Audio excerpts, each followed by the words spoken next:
My name is Chase, 30 years old, and I never thought family could be so conditional. Growing up, I always felt like the second choice compared to my younger brother. The day my dad demanded I pay $2,300 for my brother's graduation party was just the beginning of a painful journey that would ultimately set me free. Sometimes the people who should love you the most are the ones who hurt you the deepest. Before I tell you about how unfair life can be, let me know where you're watching from. And don't forget to like and subscribe if you've ever had to deal with family favoritism too.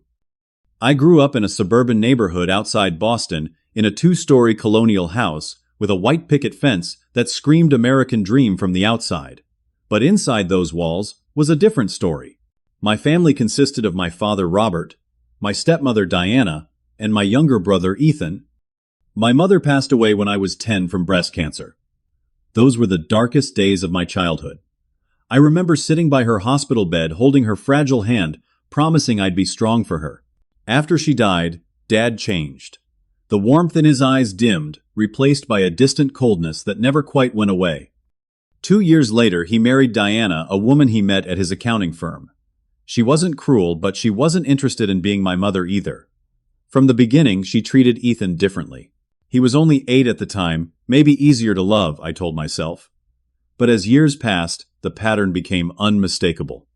Our house was nice enough, 4 bedrooms in a decent school district. I had my own room upstairs across from Ethan's, but somehow, his room always got the new furniture, the better computer, the latest gaming console. Mine remained frozen in time, the same twin bed and desk I had since elementary school. My relationship with Dad was strained from early on. He was never abusive, just absent emotionally. Our conversations were surface level, mainly about grades or chores.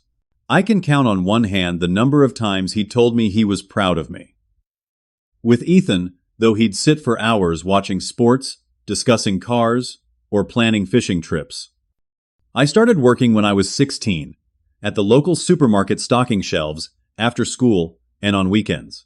Initially, it was to save for a car, but it quickly became necessary for my basic needs. New clothes, school supplies, even my senior prom ticket came from my own pocket. The disparity became glaringly obvious when Ethan turned 16. Dad and Diana surprised him with a brand new Ford Mustang Cherry Red with custom wheels. I still remember the sick feeling in my stomach watching them hand him the keys in the driveway, a giant bow on the hood. My transportation at the time, a 10-speed bicycle I'd bought secondhand. When college applications rolled around, I applied to state schools, knowing full well I'd be paying my own way. Ethan, 2 years behind me, was already being prepped for Ivy League applications with SAT tutors and campus visits across the Northeast. I enrolled in the local community college, transferring later to a state university. Every semester was a struggle, juggling full-time classes with nearly full-time work hours.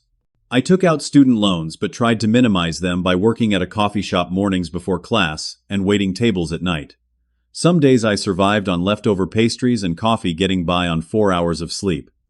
Meanwhile, Ethan got accepted to Cornell University with a partial scholarship. Dad and Diana covered the considerable remaining balance without hesitation. They flew out with him for orientation, bought all his dorm supplies, and gave him a generous monthly allowance. When I mentioned my struggle with textbook costs that same week, Dad suggested I find a better paying job. By my final year of college, I was working 2 jobs while carrying a full course load. The coffee shop in the morning, an internship at a software company in the afternoon, and delivering food on weekends. I graduated with $20,000 in student debt, but also with practical work experience that Ethan lacked. After graduation, I rented a small apartment with a roommate and continued at the software company full-time. It wasn't glamorous, but it was honest work that paid the bills. I lived frugally, putting every extra dollar toward my student loans and saving for a car. It took 3 years of budgeting overtime and side gigs, but I finally saved enough for a down payment on a reliable used car. Nothing fancy, a 5-year-old Toyota Corolla with 70,000 miles, but it was mine. I remember the pride I felt driving it home, knowing I'd earned every cent that paid for it. Throughout these years, I maintained minimal contact with my family. Holiday dinners, occasional Sunday visits, a text message here and there. Each interaction reinforced what I already knew: I was an outsider in my own family. Conversations revolved around Ethan's academic achievements, his social life, his future. My accomplishments were footnotes, if mentioned at all. Then came the news that Ethan was graduating from Cornell. Dad called excitedly, talking about plans for a big celebration. I nodded along on the phone, already sensing what was coming. Little did I know how right I was. It was a Tuesday evening in May when my phone rang. I was just settling on my couch after a 10-hour workday, takeout container in hand, when I saw Dad's name on the screen. A knot immediately formed in my stomach, the Pavlovian response to his calls, that I'd never quite shaken. "Chase," he said, after I answered, his tone artificially cheerful. "How's work going?"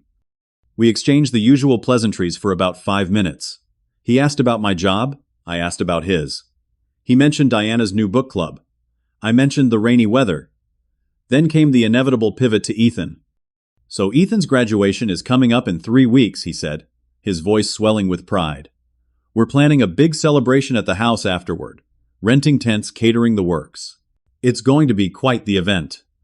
"Sounds nice," I replied neutrally, stabbing at my lomen. "I should be able to make it, if it's on the weekend." There was a pause, then the real reason for the call emerged. "Well, that's actually why I'm calling, Dad," said, clearing his throat. "Diana and I have been crunching the numbers, and the party is going to cost around $7,000 total." I waited, knowing what was coming next. "We were hoping you could contribute $2,300 toward it," he said, as if requesting I pick up milk on the way over. "It's for your brother, after all." The noodles turned to paste in my mouth. $2,300. More than a month's rent. Nearly 3 car payments. Money that I was putting toward my student loans, which still had a $12,000 balance. "Dad," I said carefully, "that's a lot of money. I don't have that kind of cash just sitting around." "You're working full-time," he countered quickly. "And you don't have many expenses. No kids, not married. Diana and I have the mortgage insurance for both of us, plus we paid for most of Ethan's education." I set down my fork, appetite gone. "I have plenty of expenses. Rent, car payment, insurance, utilities, and student loans that I'm still paying off. Loans I had to take because I didn't get the same support Ethan did." "Here we go again," Dad sighed heavily. "Always keeping score." "It's not about keeping score," I said, feeling heat rise in my face. "It's about the fact that I had to work through college while Ethan got a free ride. No one threw me a graduation party. No one bought me a car. I've been on my own since I was 18. "That's not true, and you know it." Dad's voice hardened. "We've always been there for you." Been there how? When the words tumbled out before I could stop them. When I was working double shifts to pay for textbooks. When my car broke down last year, and I had to take the bus for 3 months to save for repairs. When exactly? The line went silent for a moment. "I didn't call to argue about the past," he finally said. "This is about Ethan's graduation. It's a milestone. The whole family is pitching in." "The whole family," meaning just me, I clarified. "Since you and Diana are the only other family." "Your aunt and uncle are contributing too," he said defensively. "And how much are they putting in?" Another pause. 500. I laughed bitterly. "So I'm expected to contribute nearly 5 times what actual relatives with established careers and paid-off houses are giving." "They have kids in college," Dad said. "And I have debt from college," I countered. "Debt I wouldn't have if I'd received equal treatment." The conversation deteriorated from there. Dad accused me of being selfish, of not caring about my brother's achievement. I pointed out the hypocrisy of expecting me to financially support celebrations I never received myself. Diana got on the phone at one point, her voice syrupy with disappointment, as she reminded me that family supports family. I reminded her that support should go both ways. By the time we hung up, I was shaking with anger and hurt. The familiar feelings of inadequacy washed over me, the sense that no matter what I did, I would never be good enough, never be worthy of the same love and support freely given to Ethan. Over the next few days, the text messages rolled in. From Dad, "Still waiting to hear you've reconsidered." From Diana, "Your brother would be so hurt to know you're refusing to celebrate his achievement." Even Ethan texted, "Hey bro, Mom and Dad said you might help with the party. Would mean a lot. I stared at that last message for a long time. It wasn't Ethan's fault our parents played favorites. He'd grown up in that environment, probably oblivious to the disparity in how we were treated. Part of me wanted to write back explaining everything, but what good would it do? He'd either not believe me or feel guilty for something that wasn't his doing. Instead, I replied simply, "Congrats on graduating. I'll be there for the ceremony, but I can't contribute to the party costs right now." He didn't respond. I spent the next day torn between guilt and righteous anger. The people-pleasing part of me wanted to give in, to scrape together the money somehow just to keep the peace. But the part of me that had been fighting for recognition and fair treatment for 20 years stood firm. I had worked too hard for my independence, for my financial stability, to sacrifice it for a party I wouldn't even enjoy. That evening, I called my father back. "I've thought about it," I told him, my voice steady. "And my answer is still no. I can't afford $2,300 for a party." The silence on the other end was deafening. "I see, Dad," finally said, his voice cold. "Well, I hope you can live with disappointing your family." The irony of his statement wasn't lost on me, but I didn't point it out. Instead, I simply said, "I'll see you at the graduation," and hung up. As I set down the phone, I felt both dread and strange relief. Something had shifted, a boundary finally established. I just didn't realize yet how much it would cost me. 2 days after I refused to pay for Ethan's graduation party, my phone rang again. It was a Sunday afternoon, and I was changing the oil in my Toyota, one of the many maintenance tasks I'd learned to do myself to save money. Seeing Dad's name on the screen, I almost didn't answer. But some residual sense of obligation made me wipe my hands on a rag and swipe to accept. "Hello," I said, trying to keep my voice neutral. "Chase, it's Dad and Diana. We need to talk to you." My father's voice had that forced calm that always preceded a demand. I could hear the speakerphone echo and Diana's breathing in the background. "What's up?" I leaned against my car, already tensing for whatever was coming. "We've been thinking about Ethan's graduation," Diana began, her tone artificially sweet. "Since you're unable to contribute financially to the party, we thought of another way you could help your brother." I waited, saying nothing. "Ethan needs a reliable car for job interviews," Dad continued. "His Mustang is having transmission problems, and repairs would cost more than the car is worth at this point." My stomach dropped. I suddenly knew exactly where this conversation was heading. "Your Toyota is in excellent condition," Diana chimed in. "You've always been so good with maintenance." "We thought Dad said that you could give Ethan your car as a graduation gift. It would mean so much to him, and it would be your contribution to his future success." I stood there in my driveway, speechless, staring at the very car they were asking me to hand over. The car I'd saved for 3 years to afford. The car I'd put another 2 years of careful maintenance into. The car that represented my independence and hard work. "You want me to give Ethan my car?" I finally managed disbelief evident in my voice. "The car I'm still making payments on." "We'd take over the payments, of course," Dad said dismissively, as if that resolved everything. "That's not the point," I said, my voice rising. "This is my car. I worked for it. I saved for it. I need it for my own job." "You could buy another used car," Diana suggested. "Something less expensive until you save up again." The casual cruelty of the suggestion hit me like a physical blow. The assumption that I should downgrade my life, start over financially, while Ethan simply received the fruits of my labor was staggering. "Do you even hear yourselves?" I asked incredulously. "You want me to give up my car that I worked 60-hour weeks to afford, so Ethan doesn't have to work for his own, after you already bought him a Mustang for his 16th birthday while I was riding a bicycle?" "The Mustang was secondhand," Dad corrected defensively, missing the point entirely. "I didn't even have a secondhand car," I shot back. "I didn't have any car until I bought one myself at 25. "This isn't about the past," Diana interjected. "This is about helping your brother now." "Where was this concern for helping family when I was struggling through college?" I demanded.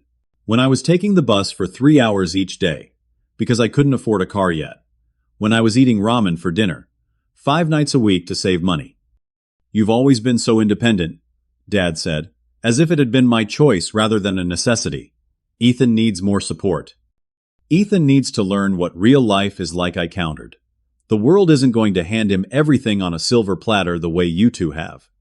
That's a terrible thing to say about your brother, Diana gasped. I'm not criticizing Ethan, I clarified. I'm criticizing how you've raised him to expect everything to be provided for him.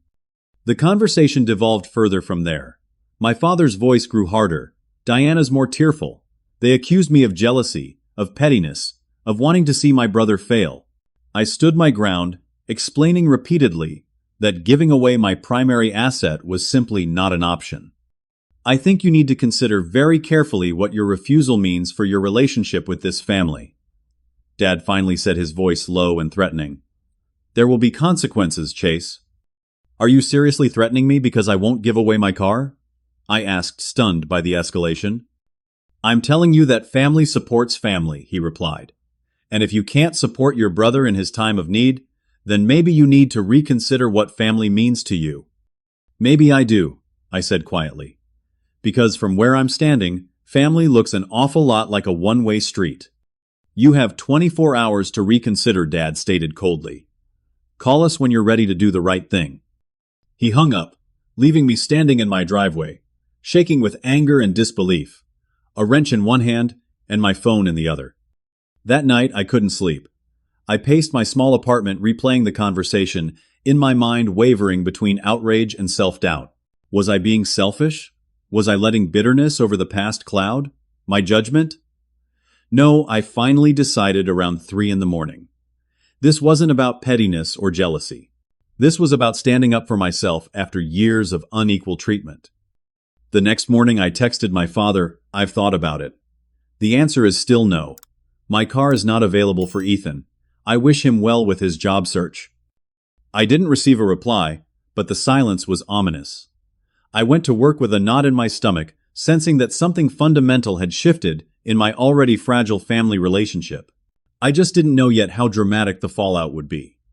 The confrontation came that very evening. I returned home from work around 6, exhausted from a day spent troubleshooting a major software issue for a client. As I turned onto my street, I noticed an unfamiliar car in my assigned parking spot. Irritated, I had to park at the far end of the lot and walk back. As I approached my building, my steps slowed. There, piled neatly beside the entrance, were several boxes and suitcases that looked disturbingly familiar. My heart rate accelerated as I got closer and recognized my own belongings. Standing beside the pile were my father, Diana, and Ethan. Dad's arms were crossed tightly over his chest. Diana was clutching her purse with white knuckles, and Ethan was staring at the ground, shifting uncomfortably from foot to foot. What is this? I asked, though I already knew the answer. Since you've made it clear that you're not part of this family, Dad said, his voice carrying across the parking lot. We thought we'd help you make it official. You went into my apartment. I stared at the boxes in disbelief. How did you even get in? Your landlord knows me, Dad replied dismissively. I explained the situation. What situation? I demanded. That I wouldn't give you my car. That you've turned your back on your family, Diana interjected, her voice trembling with what sounded like rehearsed emotion. That you refused to support your brother. I looked at Ethan, who still wouldn't meet my eyes. Did you know about this? I asked him directly. He glanced up briefly, then back down. They said you don't care about me, he mumbled. That you're jealous of me. And you believe that? The hurt in my voice was palpable. He shrugged, the gesture so adolescent despite his 22 years. You won't help with the party. You won't let me use your car for interviews. What am I supposed to think? I took a deep breath, trying to stay calm, despite the public spectacle this was becoming. A couple of my neighbors were watching from their windows. Ethan, I worked for everything I have, I said evenly. No one gave me money for school. No one bought me a car. No one threw me parties. I had to do it all myself. And now Dad and Diana want me to give you the things I worked for, instead of helping you learn to earn your own way like I did. Don't try to turn your brother against us, Dad snapped. The fact is, you've made your choice. You've chosen your car and your money over your family. So now you deal with the consequences. And the consequences are... What? Stealing my belongings. Trying to make me homeless. I gestured to the boxes. What exactly did you take? Just your personal items, Diana said. Clothes, books, those game things. The furniture belongs to the apartment. I wanted to scream to rage at the violation, but I forced myself to remain outwardly calm. Let me get this straight, I said slowly. Because I wouldn't give you $2,300 for a party and wouldn't give away my car, that I'm still making payments on, you've decided to disown me and throw my belongings onto the street. We didn't throw anything, Dad corrected, as if that was the point. We packed everything neatly. I don't have a son who refuses to help his brother, Dad, continued, his voice hard. I don't have a son who puts his own selfish desires above family. As far as I'm concerned, Ethan is my only child now. The words hit, like physical blows, each one landing with precise cruelty. Despite years of unfair treatment, some part of me had always hoped for reconciliation, for understanding. That hope died in the parking lot of my apartment complex, surrounded by boxes of my possessions. Well, I said, finally, my voice surprisingly steady, if that's your decision, then I accept it. You're right about one thing, this isn't a family. A family doesn't blackmail its members. A family doesn't play favorites for 20 years. A family doesn't try to make someone homeless because they won't give away their car. I turned to Ethan. Good luck with your job search. I hope one day you realize what they've done to both of us. Then I pulled out my phone and called the one friend I knew I could count on. Marcus, it's Chase. I need a huge favor. Can you come to my apartment with your truck? Now I'll explain when you get here. Within 20 minutes, Marcus arrived, his face darkening with anger, as I quickly explained the situation. Together we loaded my belongings into his pickup truck, while my father, Diana, and Ethan stood watching in stony silence. Not once did any of them offer to help. When the last box was loaded, I turned to them one final time. I hope this was worth it, I said quietly, because you're not just losing a son and brother today. You're losing the only person in this family who understood the value of hard work and self-respect. Then I got into Marcus's truck, and we drove away, leaving behind the only family I'd ever known. The next few weeks were among the most difficult of my life. I slept on Marcus's couch, keeping my belongings in his garage, while I frantically searched for a new place to live. My old apartment was no longer an option. Apparently my father had told the landlord I was moving out voluntarily, and had even forfeited my security deposit on my behalf. The betrayal cut deep, manifesting in sleepless nights and a constant gnawing anxiety. I threw myself into work during the day, staying late at the office, to avoid imposing on Marcus more than necessary. At night, I searched apartment listings and tried to piece together what my life would look like now. The practical challenges were immense. I had to change my address on all my accounts, redirect my mail, buy new furniture since I only had my personal belongings. Each task was a reminder of what had happened. Another small wound reopened. The emotional toll was even greater. I found myself questioning everything. Was I really that terrible a son and brother? Was I selfish for not giving in to their demands? Should I have just paid for the party, given away my car to keep the peace? Marcus was my lifeline during those dark days. They're the selfish ones, he would remind me when I fell into spirals of self-doubt. What kind of parents throw their kids' stuff out because he won't give them money? After 6 weeks of searching, I found a small studio apartment across town. It was farther from my job, increasing my commute by 30 minutes each way, but it was affordable and available immediately. Marcus helped me move in, and together we scoured thrift stores for the basics: a futon, a small table, a couple of chairs. It wasn't much, but it was mine, and no one could take it away from me. I cut off all contact with my family, blocked their numbers, unfriended them on social media, removed their email addresses from my contacts. The finality of these actions brought both grief and relief. Grief for the family relationship I'd always hoped for but never had. Relief that I no longer had to pretend to accept scraps of attention while watching Ethan receive the full feast. The first few months on my own were a struggle financially. Setting up a new apartment drained my savings, and I had to pick up weekend work at a local electronics store to rebuild my emergency fund. I ate cheap meals, cut out any unnecessary expenses, and focused on survival. But gradually, things began to stabilize. I adjusted to my new routine. My performance at work, which had initially suffered during the upheaval, improved as I channeled my energy into professional growth rather than family drama. I started taking online courses to enhance my programming skills, recognizing that career advancement was my surest path to long-term security. 6 months after the parking lot confrontation, I took stock of my new life.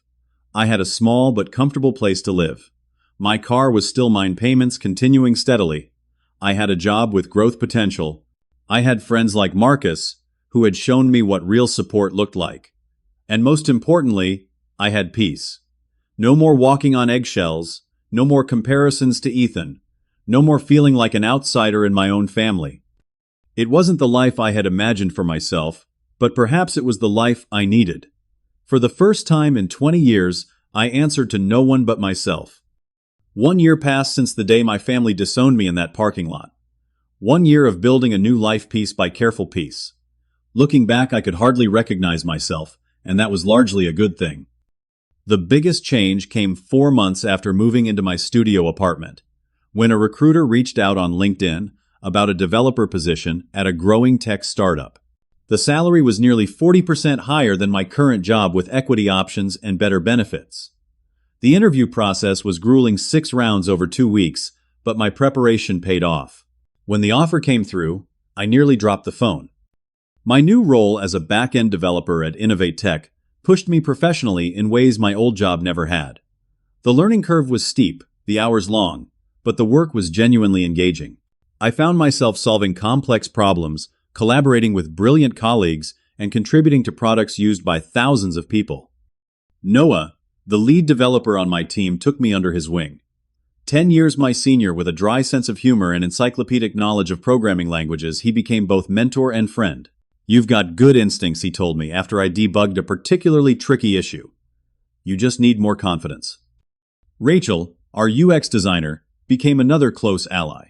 She was about my age, but seemed infinitely more sophisticated with her perfectly coordinated outfits and strong opinions about everything from database structures to dinner spots.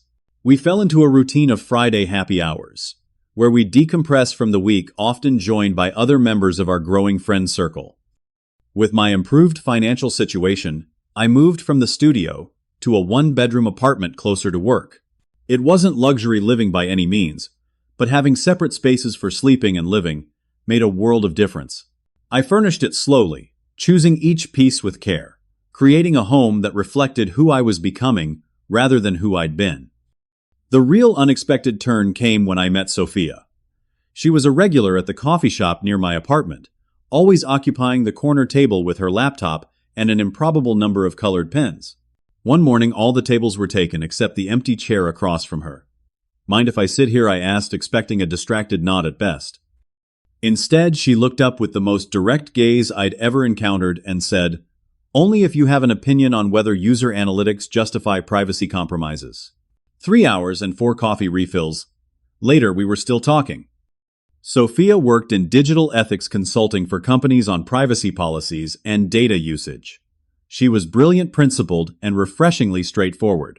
Our coffee shop encounter led to dinner, which led to more dinners, museum visits, weekend hikes, and eventually to the kind of relationship I hadn't thought possible for someone with my family baggage. "Everyone has damage," she told me one night, after I'd shared more details about my family situation. "The question is whether you let it define you or refine you." With my career advancing and personal life blossoming, I finally felt ready to purchase my own place. After months of saving and research, I found a small condo within my budget. The down payment nearly emptied my savings, but as I signed the closing documents, I felt a profound sense of achievement. This was mine, earned through my own efforts, a tangible symbol of how far I'd come. Yet despite all these positive changes, there were still nights when the past crept in. Nights when I'd find myself looking at old family photos, wondering what Ethan was doing, if my father and Diana ever thought of me. The pain had dulled, but it hadn't disappeared entirely. Sophia noticed these moments, the way I'd sometimes go quiet and distant. "Have you ever considered reaching out?" she asked gently one evening. I shook my head. "They made their choice. They chose Ethan." "People can change," she suggested. "Maybe with time and distance they've realized their mistakes." I wasn't convinced, but I appreciated her optimism. In truth, I'd made peace with the likelihood that my birth family was no longer part of my life. I was building my own family now, through friendships and relationship bonds that were chosen rather than inherited. Then came the phone call that disrupted my carefully constructed equilibrium. It was a Tuesday evening, much like the one a year earlier when my father had first demanded money for Ethan's graduation party. I was cooking dinner with Sophia when my phone rang, displaying a number I didn't recognize. "Hello," I answered cautiously. "Chase. It's your Aunt Jessica." I nearly dropped the phone. Aunt Jessica was my mother's sister, someone I'd been close to as a child, but had drifted apart from after Mom died. We exchanged Christmas cards and occasional social media comments, but hadn't spoken directly in years. "Aunt Jessica. Is everything okay?" I asked, immediately concerned. "I'm not sure," she said, her voice hesitant. "I thought you should know what's happening with your family." I sat down, signaling to Sophia that this was important. "What is it?" "Your father lost his job 3 months ago," Jessica explained. "The accounting firm downsized and he was one of the cuts. He's having trouble finding new work at his age." I absorbed this information, silently unsure how to feel. "And Ethan," she continued, "he never finished his degree. Apparently, he was on academic probation the last semester and didn't tell anyone. He's living at home unemployed. Your stepmother had to go back to work full-time at the real estate office." "I didn't know any of that," I said finally. "No one expected you to," Jessica assured me. "Not after what they did. I only found out myself recently when I ran into Diana at the grocery store. She looked terrible, Chase. Stressed, tired. When I asked what was wrong, it all came pouring out." "Did she mention me?" I couldn't help asking. There was a pause. "She said they'd made mistakes. That's all. But I thought you deserved to know what's happening." After we hung up, I sat in silence, processing this unexpected news. The family that had thrown me away for refusing to finance their lifestyle was now struggling. There was a certain poetic justice to it, but I took no pleasure in their hardship. "What will you do?" Sophia asked, sitting beside me. "Nothing," I said honestly. "It's not my problem anymore." But that night, as I lay awake beside Sophia's sleeping form, I couldn't stop thinking about Aunt Jessica's call, not out of guilt or obligation, but out of curiosity. What would happen next in the story of the family that had discarded me? And would their new circumstances change anything between us? I didn't have long to wait for my answer. A month after Aunt Jessica's call, my phone rang with a number I instantly recognized despite not having seen it in over a year. My father's number. I stared at the screen, heart pounding, finger hovering over the decline button. But curiosity won out. "Hello," I answered, trying to keep my voice neutral. "Chase." My father's voice sounded different, stripped of its usual confidence. "It's Dad. I hope you're doing well." "What do you want?" I asked, not bothering with pleasantries. He cleared his throat. "I was hoping we could meet. Talk in person. There are things that need to be said." My immediate instinct was to refuse to protect myself from whatever new manipulation might be coming. But something in his subdued tone gave me pause. "Why now?" I asked. "It's been over a year." "Please," he said, the words so unfamiliar from his lips that it startled me. "Just one conversation. A coffee shop, public place. Your choice." After a long silence, I agreed. "There's a coffee shop called Groundwork on 5th Street. Tomorrow at 2. I'll give you 30 minutes. "Thank you," he said quietly before hanging up. I immediately called Sophia, then Marcus, both of whom had similar reactions. "Are you sure about this?" Sophia asked, concern evident in her voice. "No," I admitted, "but I think I need to hear what he has to say. For closure, if nothing else." "Just remember who you are now," Marcus advised. "Don't let him pull you back into old patterns." The next day, I arrived at the coffee shop 15 minutes early, choosing a table near the door with a clear exit path. I ordered a black coffee and waited, rehearsing responses to whatever manipulative tactics might be coming my way. When my father walked in, I almost didn't recognize him. The man who had always maintained a commanding presence, who wore his success like armor, looked diminished. His hair had more gray, his posture less straight. He'd lost weight, his clothes hanging loosely on his frame. Most striking was the uncertainty in his eyes as they scanned the shop and found me. "Chase," he said, approaching the table. "Thank you for meeting me." I nodded toward the chair across from me. He sat down, hands clasped tightly in front of him. You look well, he offered. Healthy. I am well, I replied evenly. What did you want to talk about? He ordered a coffee when the barista came by, then sat in uncomfortable silence until she walked away. I imagine you've heard, he finally said. About our situation. Aunt Jessica mentioned some things I acknowledged. He nodded, a flash of embarrassment crossing his face. I lost my position after 24 years with the firm. Budget cuts, they said, but I think they wanted younger talent, lower salaries. I said nothing, waiting. We've had to make adjustments, he continued. Diana's back at work. We're trying to sell the house, but the market's down. And Ethan, he trailed off, shaking his head slightly. What about Ethan? I prompted, genuinely curious. Dad sighed heavily. He didn't graduate. Needed just a few credits, but he'd been skipping classes, failing exams, all that money. He didn't finish the thought. He's living at home now. Can't seem to find a job that interests him. I'm sorry to hear that, I said, and meant it. Despite everything, I didn't wish failure on my brother. My father looked up, searching my face. I owe you an apology, he said, the words clearly difficult for him. What we did, throwing you out like that, it was wrong. The admission so long awaited felt strangely hollow. Why are you really here, Dad? I asked directly. It's been 14 months. Why the sudden desire to apologize? He had the decency to look ashamed. We need help, he admitted. The house has 2 mortgages. Credit card debt from Ethan's expenses. Diana's income isn't enough. My unemployment benefits are running out. And you thought of me, I filled in the blank. The son you disowned in a parking lot. I know how it looks, he said, defensive, despite his diminished state. But you're doing well from what Jessica says. Good job in tech, your own place. So you thought I'd give you money, I clarified. After everything. Not just money, he said, looking down at his coffee. Ethan needs a fresh start. A way to get back on his feet. We thought maybe he could stay with you for a while. Use your car for job hunting. Just until he finds something. The audacity was breathtaking. After disowning me for refusing these exact things, they were asking again, as if the intervening year hadn't happened. As if they hadn't thrown away our relationship precisely because I wouldn't provide these things.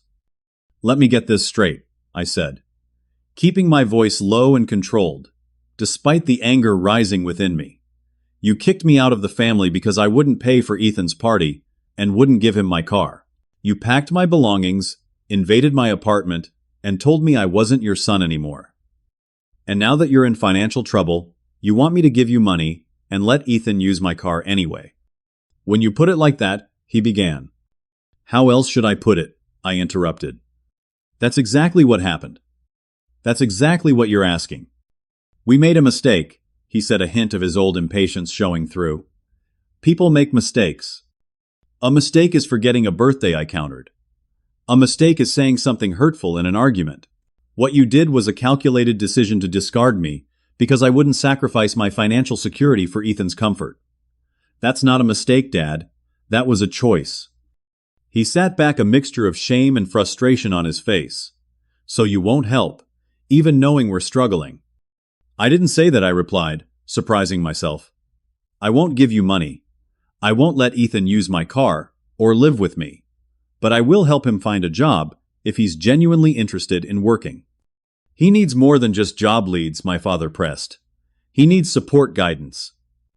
Like the support and guidance you gave me, I asked pointedly. When I was working through college, when I was taking the bus for hours each day, when I was eating ramen to save for a car. That was different, he insisted, though, with less conviction than a year ago. You were always independent, strong-willed. I wasn't born independent, I said quietly. I became independent because I had to be. Because from the time Mom died, I knew I was on my own. He flinched at the mention of my mother, a flash of old grief crossing his face. I did my best, he said, but the words sounded hollow even to him. No, Dad, you didn't. You did your best for Ethan. For me, you did the minimum. And when I refused to keep subsidizing the family that never supported me, you cut me off completely. What do you want me to say? he asked, anger briefly, overriding his desperate position. That we favored Ethan. Fine, maybe we did. He needed more. He was younger when your mother died, more vulnerable. I lost her too, I said, my voice thick with emotion I hadn't expected to feel. I was just a kid, and instead of getting extra love and support, I got expectations and indifference. My father looked away, unable to meet my eyes. It wasn't like that, he muttered, but the protest was weak. It was exactly like that, I insisted. And now you're seeing the results. You raised me to be self-sufficient because you had to, but you raised Ethan to expect everything to be provided for him. Is it any wonder he couldn't finish school? That he can't hold a job? You never prepared him for real life. The truth of my words hung between us. For the first time I saw my father truly absorb what I was saying, the defiance draining from his posture. I never thought of it that way, he said, finally his voice subdued. I know, I replied. That's part of the problem. We sat in silence for a moment, the noise of the coffee shop continuing around us. So, you won't help, he said again, but the entitled expectation was gone from his tone. I told you my terms, I reminded him. I'll help Ethan find work if he's serious about it. I can put him in touch with contacts in entry-level tech positions, but I won't give you money, and I won't let him live with me or use my car. My father nodded slowly, resignation replacing the anger. I'll tell him, he said, though I doubt he'll take you up on it. He's stubborn. Wonder where he gets that, I said with just a hint of dark humor. A ghost of a smile touched my father's lips before fading. For what it's worth, he said, standing to leave, I am sorry for what happened. Not just because we need help now, but because it was wrong. What we did to you was wrong. I nodded, accepting the apology without fully embracing it. I hope things improve for all of you, I said honestly. As he turned to go, he paused. You really are doing well, aren't you? Not just saying it. I confirmed. I built a good life. On my own terms. Your mother would be proud, he said quietly, then walked away before I could respond. I sat there long after he left, processing the encounter, the unexpected admission, the bizarre request for help. Part of me had anticipated feeling vindicated, seeing my father humbled, but instead I felt a complex mixture of emotions, lingering, anger, yes, but also pity and a strange sense of closure. The family that had seemed so powerful, so capable of wounding me, now appeared diminished, struggling with problems largely of their own making. And I, the son they had discarded, was thriving without them. As I finally rose to leave, I realized the weight I'd been carrying for years, the need for their approval and love had lightened considerably. I didn't need them anymore. Not for validation, not for support, not for anything. And in that freedom, I found a peace I hadn't known was possible. 6 months after the coffee shop meeting with my father, my life continued its upward trajectory. I received a promotion at work, taking on more responsibility, managing a small team of developers. Sophia and I were discussing moving in together, a step that both excited and terrified me. My condo was steadily building equity, a constant reminder that stability was possible even without family support. Then one ordinary Tuesday, I opened my email to find a message from an address I didn't recognize. The subject line read simply, "From Ethan." My finger hovered over the delete button, old protective instincts kicking in. But curiosity won out as it had with my father's call months earlier. I clicked. Chase, the email began. This is probably the last person you want to hear from, but I'm hoping you'll read this anyway. I need to apologize for my part in what happened between you and Dad and Diana. I was selfish and entitled, and completely oblivious to how differently we were treated. When Dad told me about meeting you, about your offer to help me find work, I was angry at first. Angry and embarrassed. But the more I thought about it, the more I realized you were right about everything. I've spent the last few months really looking at my life, at the ways I've been handed things while you had to work for everything. It's not an excuse, but I honestly didn't see it until recently. I was so wrapped up in my own world that I never questioned why you had to struggle when I didn't. If you're willing, I'd like to meet. Not to ask for anything, just to apologize in person. I understand if you say no. Either way, I'm sorry, Chase. Truly sorry. The email ended with his contact information. I read it 3 times, searching for hidden agendas or manipulations. Finding none, I showed it to Sophia that evening.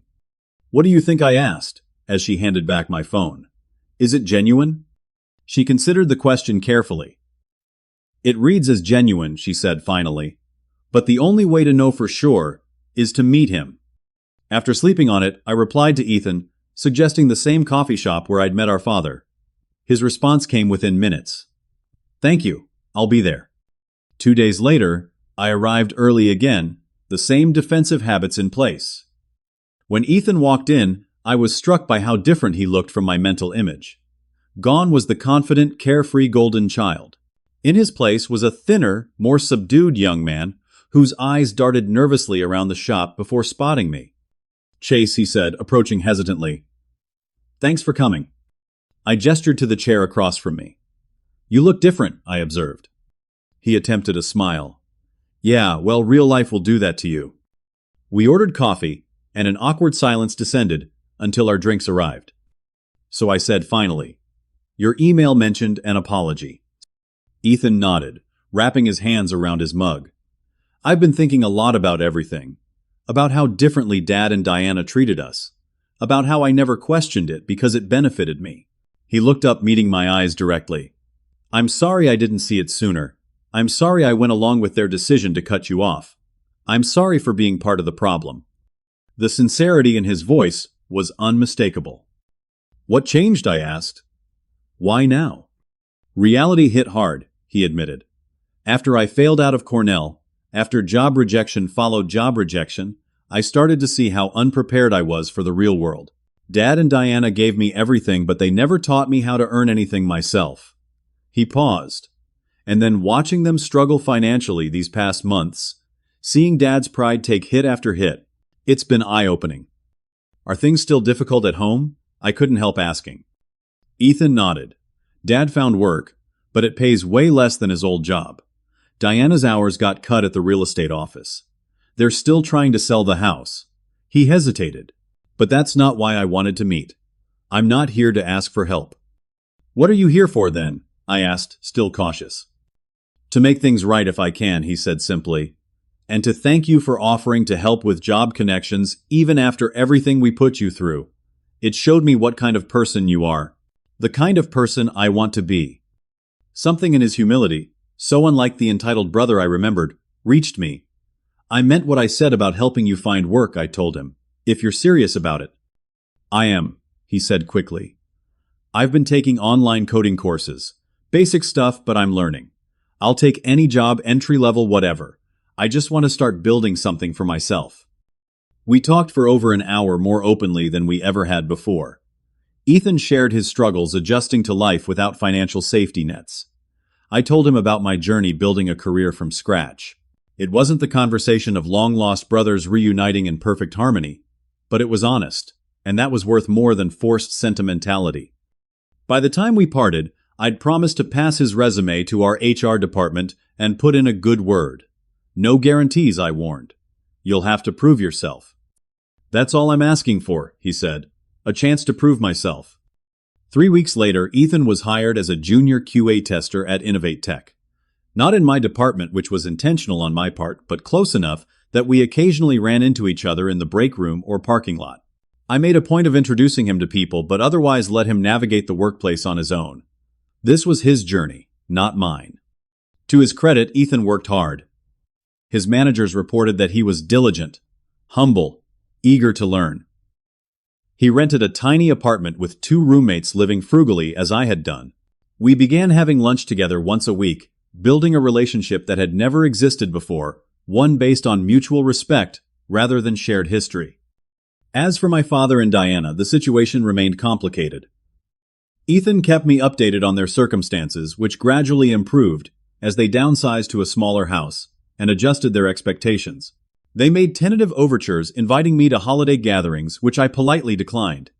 The wounds were still too fresh, the trust too broken. Maybe someday, I told Sophia when she asked if I'd ever reconcile with them. But not yet. They need to understand that relationships can't be transactional. Love shouldn't come with conditions. She squeezed my hand. You've built a good life without them, on your terms. And I had. In the space of 2 years, I'd gone from a family scapegoat to a self-sufficient adult with a promising career, a loving relationship, a home of my own, and even a tentatively healing relationship with my brother. The journey hadn't been easy, but it had been necessary. One evening, Sophia, Ethan, and I met for dinner at a new restaurant downtown. As we sat talking and laughing, I was struck by how far we'd all come. Ethan was growing into the person he could have been all along if given the chance to develop his own strength. Sophia had become my partner in every sense, supporting me through the complex emotions of family reconciliation. And I had found a peace I never thought possible. To new beginnings, Ethan proposed a toast, raising his glass. And hard-earned wisdom, Sophia added, raising hers. I lifted my own glass, thinking about the long road that had led to this moment. To boundaries, I said, and the freedom they bring. Sometimes losing a family is the only way to find the strength to build the life you deserve. Not every relationship is worth saving, but every lesson is worth learning. I had learned that standing up for myself wasn't selfish, but necessary, that love, without respect, is just manipulation, and that true family supports your growth rather than exploiting your generosity. The hardest part of my journey wasn't the external struggle, but the internal one, learning to value myself when those who should have valued me most didn't. That lesson, painful as it was, proved more valuable than any inheritance or support they could have given me. Have you ever had to create boundaries with family members who took you for granted? How did you handle it? Let me know in the comments below. And if my story resonated with you, please like, subscribe, and share it with someone who might need to hear that it's okay to protect yourself even from family. Thank you for listening. And remember, you deserve respect, regardless of who's denying it to you.